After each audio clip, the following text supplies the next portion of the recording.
Assalamualaikum warahmatullahi wabarakatuh.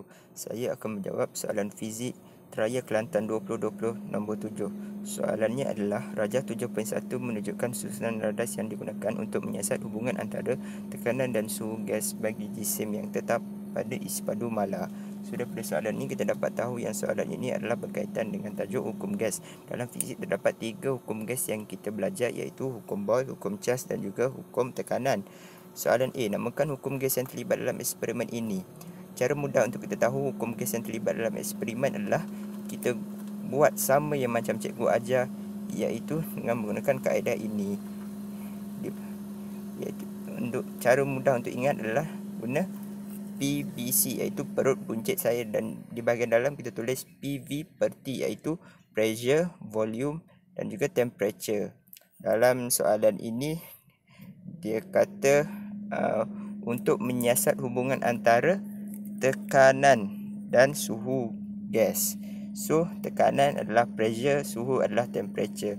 So, jawapannya cara mudah kita nak tahu adalah di bahagian sini. P per T, iaitu pressure law. So, jawapannya adalah hukum tekanan. Macam mana pula dengan hukum Boyle dan hukum Charles? Caranya sama juga macam tadi.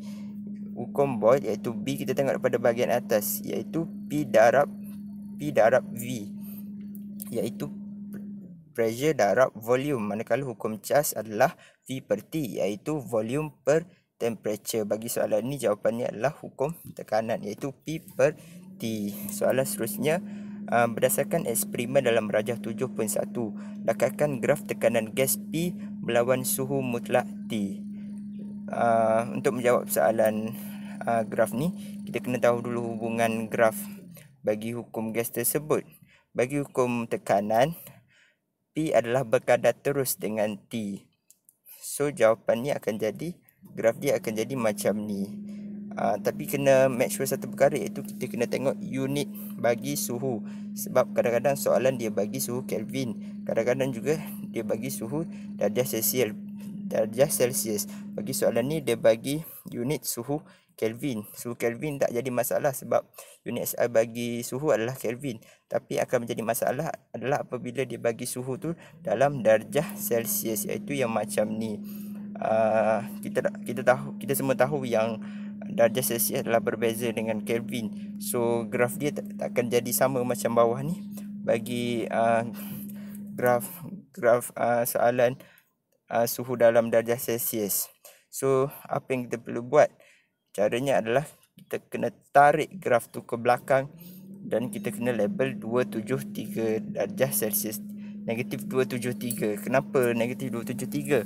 Sebabnya adalah 0 Kelvin bersamaan dengan negatif 273 darjah Celsius. So, kita kena label lah negatif 273 darjah Celsius. So, graf dia sama je. Kita tarik graf hubungan berkadar terus. Soalan seterusnya, nyatakan suhu dalam darjah Celsius bila tekanannya adalah sifar. Tekanan sifar di mana? Iaitu di sini, di bahagian sini. Tekanan sifar dalam darjah Celsius. So, tekanan sifar sama dengan 0 Kelvin. 0 Kelvin bersamaan dengan negatif 273 darjah Celsius. Soalan seterusnya, tekanan gas dalam satu bekas adalah 3.2 darab 10 kuasa 5 Pascal dan suhunya adalah 2 darjah Celsius. Hitung tekanan gas apabila suhunya bertambah kepada 32 darjah Celsius. Kita nak guna formula apa? Macam mana kita nak tahu?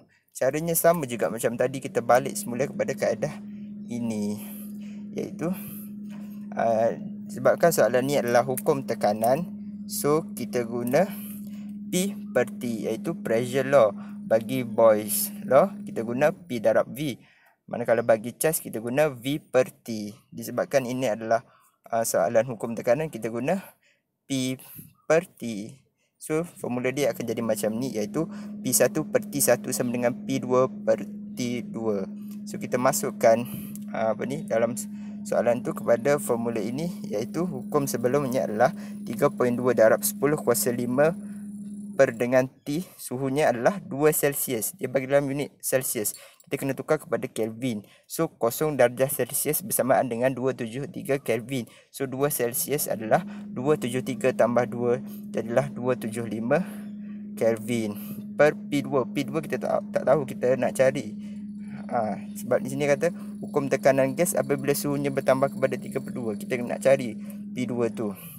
So P2 kita tak tahu, kita tulis P2 per dengan temperature T2 iaitu bertambah kepada 32 darjah Celsius. So kita buat 273 tambah 32 jadilah 305. So P2 kita alih macam matematik biasa, 3.2 darab 10 kuasa 5 per 275 darab 305, dapatlah jawapan 3.55 darab 10 kuasa 5 Pascal, iaitu tekanan selepas tekanan gas.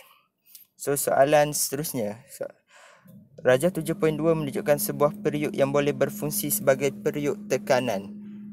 Dengan menggunakan teori kinetik gas, terangkan mengapa tekanan udara dalam periuk bertambah apabila suhu bertambah. Dia tanya berdasarkan teori kinetik gas. So jawapannya, apabila gas dipanaskan, tenaga kinetik akan bertambah. Itu adalah poin pertama, iaitu tenaga kinetik bertambah, menyebabkan poin kedua iaitu molekul-molekul gas berlanggar dengan dinding periuk dengan lebih kerap. Oleh itu tekanan gas akan bertambah. Ini adalah teori kinetik gas, mengapa tekanan udara dalam periuk bertambah. So soalan seterusnya, cadangkan satu pengubah suaian kepada periuk itu untuk membolehkannya berfungsi sebagai periuk tekanan dengan selamat. So macam kita boleh tengok dalam gambar rajah ni, periuk ni boleh dikatakan kurang selamat sebab tengoklah dia gunakan dinding aluminium yang nipis. Kita tahu sebab nama pun periuk tekanan, so mestilah tekanan dalam tu tinggi kan untuk masak makanan tu dengan lebih cepat. So caranya adalah untuk mengubahnya menjadi periuk tekanan yang lebih selamat adalah kita guna dinding aluminium yang tebal. Sebabnya adalah supaya periuk tu boleh tahan tekanan yang tinggi dalam periuk, supaya periuk itu tidak pecah. Itu sahaja daripada saya. Sekian, terima kasih.